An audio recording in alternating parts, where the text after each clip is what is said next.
The fire had destroyed the globe, but not Shakespeare's spirit. In Stratford, whispers followed him wherever he walked. Farmers, merchants, even children spoke his words as if they were scripture. Yet in the silence of his home, he wondered, will my words live after me?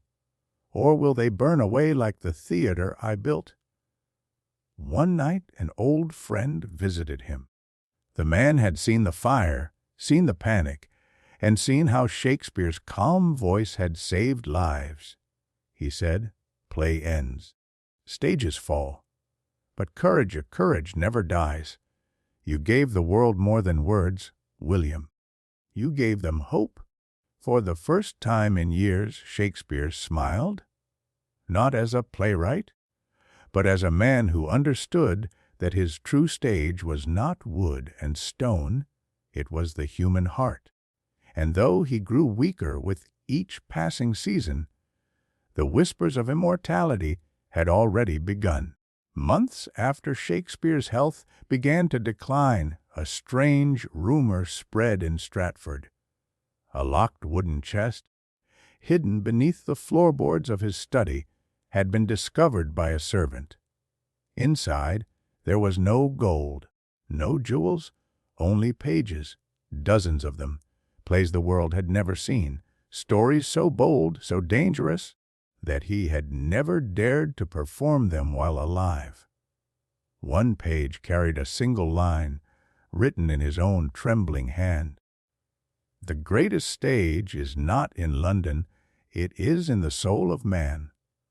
Some whispered that these writings were cursed, that they revealed truths too dark for the crown, too raw for the world.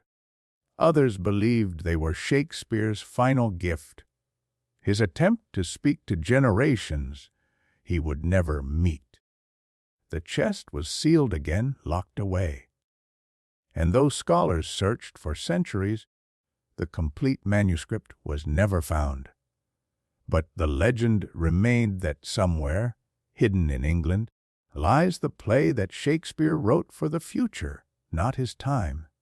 Years passed, and the rumor of Shakespeare's hidden manuscript spread beyond Stratford. It was no longer just a whisper among villagers. It became an obsession for scholars, poets, and even kings. In London, secret societies formed, swearing that within Shakespeare's final words lay a prophecy, a vision of England's destiny. Some said the missing play contained a story so powerful that it could unite a broken nation. Others believed it was too dangerous, that the crown itself had hidden it away to protect its secrets. The hunt began. Libraries were torn apart. Old servants of Shakespeare were questioned, their descendants followed, their houses searched. Every scrap of paper, every faded signature was treated like gold. Rival groups clashed in taverns, spilling blood over fragments that might, or might not, have been his handwriting. In the heart of this chaos, a young playwright named Thomas claimed to have found a single verse scrawled on the back of an old letter. It read, "When fire consumes the stage, the truth shall rise from ash." That single line set London ablaze with curiosity. What truth was Shakespeare speaking of? Was it political, spiritual, or something darker? And so the legend grew. Shakespeare had written not just for his own time, but for the centuries ahead. His hidden play was no mere performance, it was a key to unlock courage, to expose corruption, to remind mankind that words could shake empires. The world searched, and still, the manuscript remained hidden. By the early 1600s twilight years, the hunt for Shakespeare's hidden manuscript had consumed not just scholars, but powerful men. Nobles, spies, and secret councils whispered about its existence. For them, the lost play was not poetry, it was power. London turned into a battlefield of secrets. In smoky taverns, men traded fragments of parchment like gold. Rival groups fought in the streets, some claiming loyalty to the crown, others to Shakespeare's true legacy. Blood was spilled not for land, not for coin, but for words. One night, beneath the flickering light of a lantern, a duel broke out between two seekers in the narrow alleys near the Thames.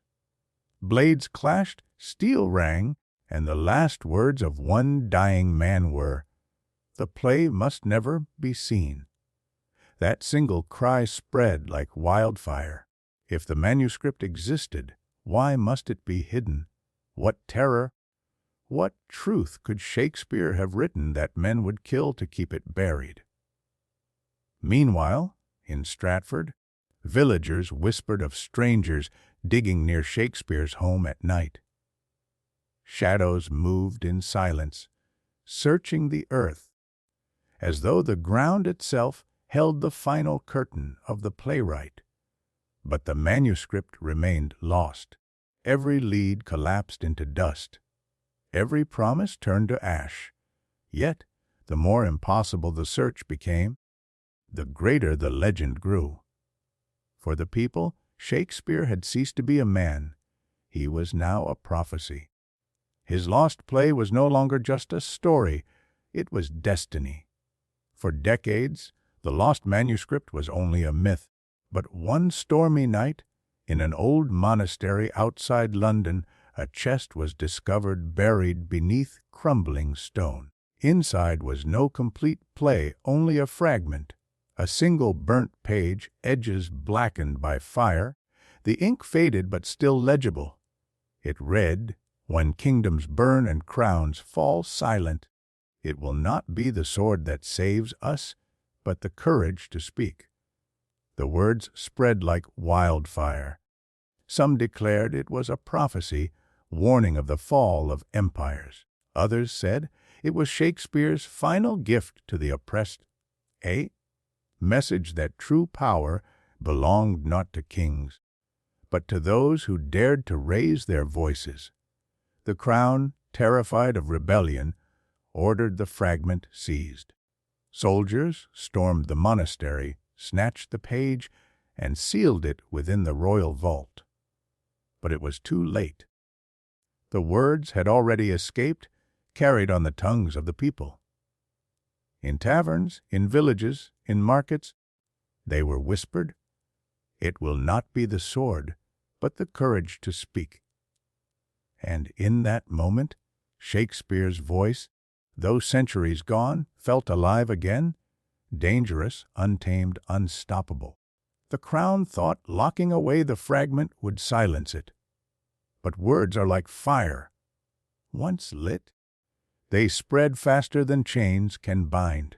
Across England, whispers began.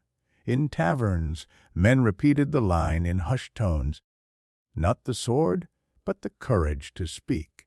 In marketplaces, women carried the words in songs, their voices mixing with the bells of the churches.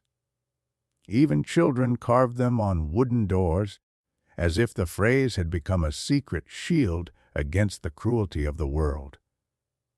The ruling class grew restless. Reports reached London that peasants in distant villages gathered at night, speaking Shakespeare's verse as though it were scripture. To them, the lost play was not a performance, it was a promise. A promise that no crown, no throne, no tyrant could silence the human voice forever. Soon, torches began to appear on lonely hills. Groups of farmers, workers, and scholars met under the cover of darkness. They called themselves the Whisperers. They claimed they were carrying Shakespeare's true legacy, not plays for kings, but words for the people. The crown branded them traitors. Spies were sent. Many were arrested. Some disappeared forever. Yet, still, the words lived, and deep inside Stratford, An old villager swore he had once seen a full copy of the manuscript hidden in a church crypt. Whether it was truth or madness, none could say. But the hunt was no longer just for a play. It was for freedom itself. The whispers had become too loud. The crown could no longer ignore them. At first, soldiers were sent quietly, dragging villagers into dungeons, burning taverns where Shakespeare's words were sung. But the more they tried to silence the people, the stronger the whispers grew. On one cold winter's night, the whisperers gathered in a hidden barn on the outskirts of Stratford. Farmers, scholars, and even former actors of the Globe stood shoulder to shoulder, their faces lit only by candlelight. One man rose and spoke. They burned his stage. They buried his words. But we carry his fire. And if they wish to silence us, then let them try. The room erupted in defiance, but spies had already betrayed them. As the candles flickered, the sound of hooves thundered outside. The barn doors crashed open, royal soldiers stormed in, swords drawn. Chaos erupted. Torches fell, flames licked the wooden walls. The barn became a battlefield of shadows. Farmers fought with pitchforks, scholars with nothing but fists, while actors hurled heavy wooden props like weapons. In the frenzy, someone shouted the forbidden line. "It is not the sword, but the courage to speak." The cry spread through the chaos, echoing like thunder. Even as bodies fell and the barn burned, the words refused to die. By dawn, the barn was nothing but ash. Dozens lay dead, and survivors were chained and dragged toward London.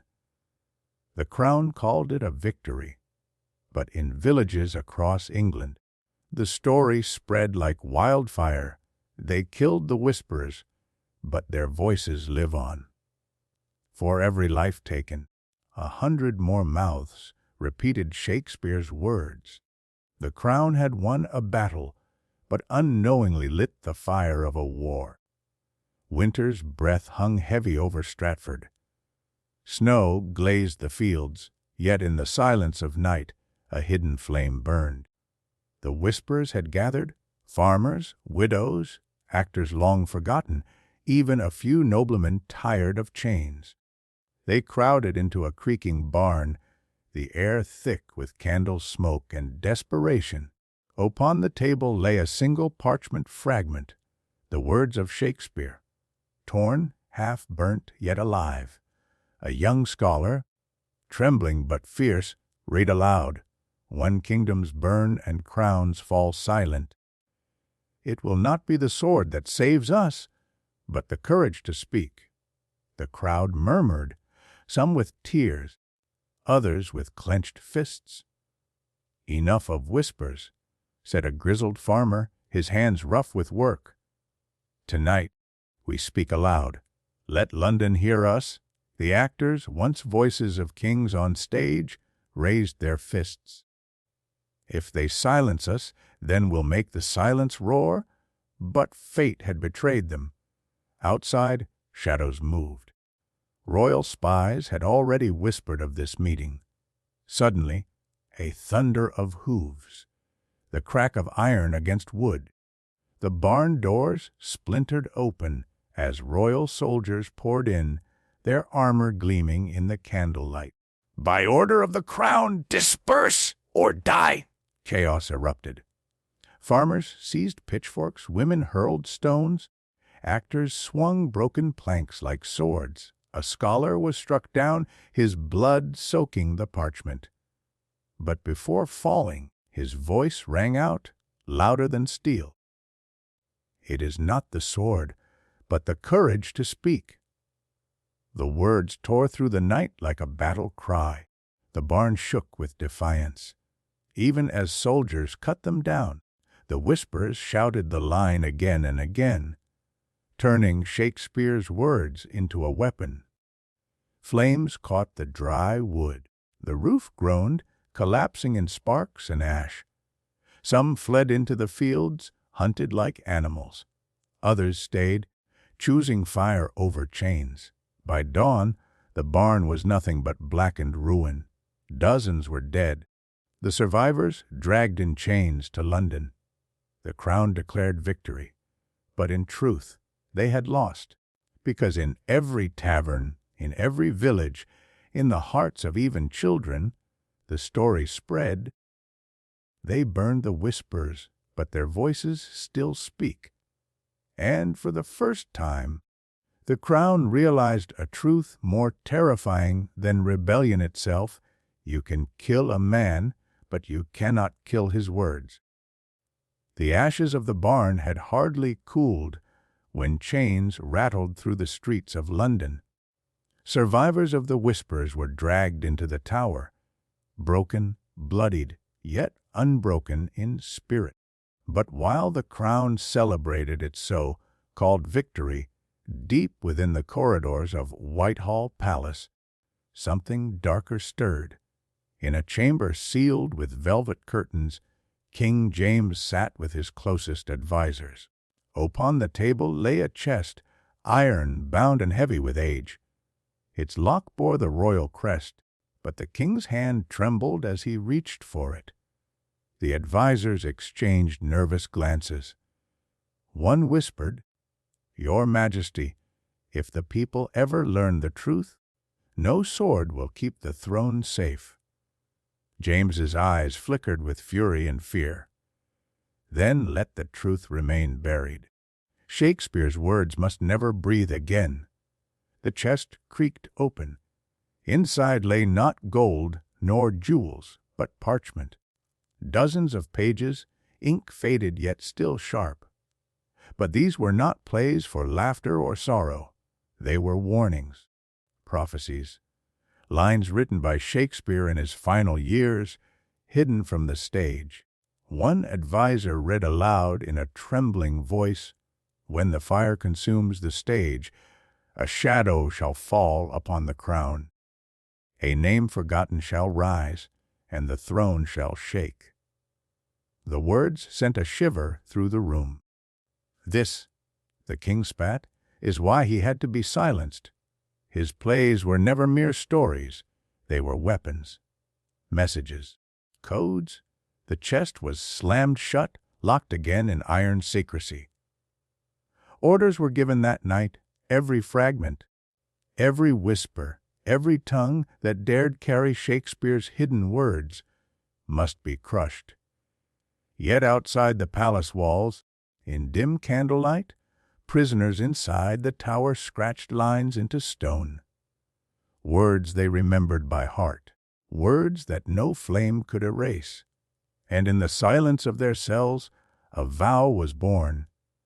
If his words are prophecies, then we are the voices to carry them. The crown can hide the truth, but it cannot stop its coming. Far from London, a lone rider carried a copy of the forbidden fragment across frozen fields. Toward the north, toward allies who waited, the war of shadows had only begun. Snow whipped across the English countryside as the lone rider pressed forward, clutching the small leather pouch strapped beneath his cloak. Inside lay the forbidden parchment, the fragment of Shakespeare's prophecy that could shake the throne itself. Behind him, the sound of hooves thundered. Royal hunters had been unleashed. The night was merciless. Trees bent beneath icy winds, the moon hiding behind clouds. The rider's horse stumbled through mud, but he did not stop. Every breath was a prayer. Every mile was borrowed time. From the darkness came the whistle of a crossbow bolt. Striking the tree beside him, another tore through his cloak. He urged his horse faster, the forest echoing with the hunt. "Seize him alive!" shouted the captain. "The king wants the parchment intact." But the rider knew capture meant silence, torture, and death. He veered into a narrow gorge where shadows swallowed the path. For a moment silence fell until steel rang behind him. The hunters had followed. The fight exploded in the storm. Swords clashed, sparks flying against the rocks. The rider fought like a man possessed, slashing with a dagger, using the storm as his shield. One soldier fell. Another tumbled into the icy river below. But numbers were against him. His horse was struck, collapsing in the snow. With blood on his hands, the rider tore the pouch from his saddle and ran on foot, breath ragged, heart pounding. Ahead, through the blizzard, a lantern flickered. A small stone bridge arched across the river, and on the far side, another rider waited, cloaked in black, an ally or an assassin. The hunter captain's voice echoed, "Yield, and the king may spare you." The rider staggered onto the bridge. His grip tightened on the pouch. In his mind, Shakespeare's words burned. When the fire consumes the stage, a shadow shall fall upon the crown. He looked back at the hunters closing in, then forward at the dark rider waiting. For a single heartbeat, time froze, and then a blade flashed in the storm. The bridge became a battlefield of destiny. Snow swirled in the storm as the rider stumbled onto the bridge, blood soaking his cloak. The parchment pressed tight to his chest. On the far side, the dark rider waited, motionless, a shadow on horseback, lantern light flickering against steel. "Who are you?" The rider gasped, voice breaking. The black rider slowly lifted his hood. The storm seemed to pause. Beneath the shadowed cloak was not a soldier, but a woman. Her eyes burned with defiance, her face pale in the moonlight. "Do you carry it?" she asked, her voice sharp as a blade. The rider froze. "Yo, you know of the prophecy." Before she could answer, the royal hunters closed in. Steel clanged as torches blazed on both sides of the bridge. The captain sneered, pointing his sword. "Hand it over, both of you. The king thanks you for your service." The black rider's lips curved into a grim smile.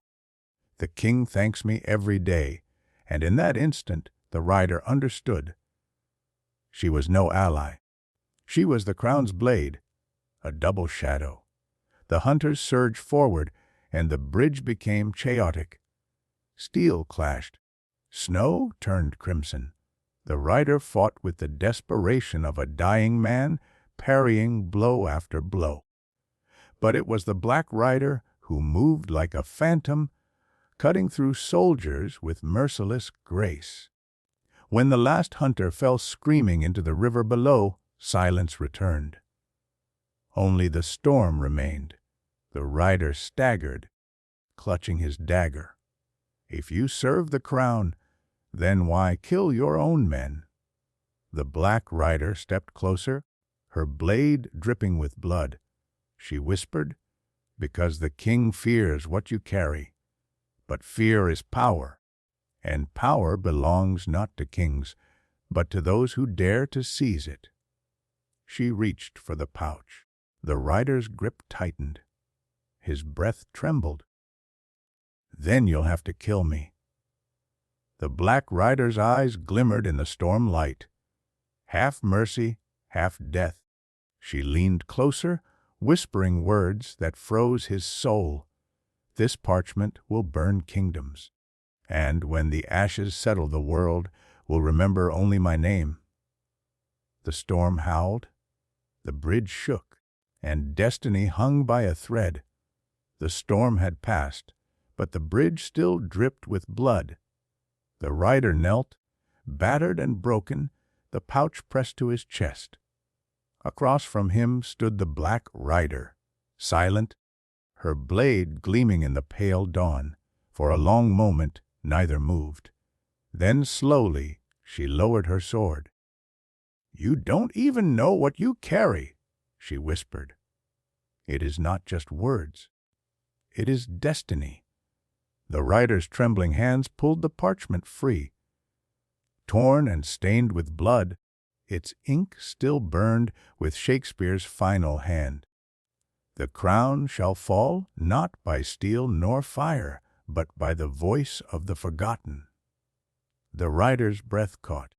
The prophecy wasn't about kings or battles. It was about them, farmers, actors, prisoners. Voices silenced yet still alive in whispers. The forgotten people. The black rider stepped closer, her voice low, dangerous. "With this I could rule. With this I could make the world kneel." The rider met her gaze. "Or you could make the world free." A silence heavier than iron fell between them. The river roared beneath the bridge, carrying away the dead. Then, suddenly, torches lit the horizon. Royal banners appeared on the ridge. The king's army was coming. The black rider's eyes flickered with conflict. She looked at the parchment, then at the rider, then back at the oncoming soldiers. For the first time, her hand trembled. "Choose," the rider urged, "power or truth." The soldiers closed in. Trumpets blared. The world held its breath. And then she did the unthinkable. The black rider seized the parchment, tore it in half, and cast the pieces into the raging river below. "No one shall rule by his words," she said coldly. "Not kings, not rebels, not me." The fragments swirled into the current, vanishing into the mist. The rider fell to his knees, despair flooding him. "Then it is lost." But the black rider turned, her cloak whipping in the wind. "No, words do not die in rivers. They live here." She tapped her chest. "Every whisperer who spoke to them, every child who remembers a line, every prisoner who carved them into stone, they carry his prophecy. And one day it will rise again." The army stormed the bridge. Horns blared. But when they reached it, the black rider was gone. The rider was gone. Only the river remained, whispering beneath the snow. And with it, Shakespeare's last prophecy drifted into legend.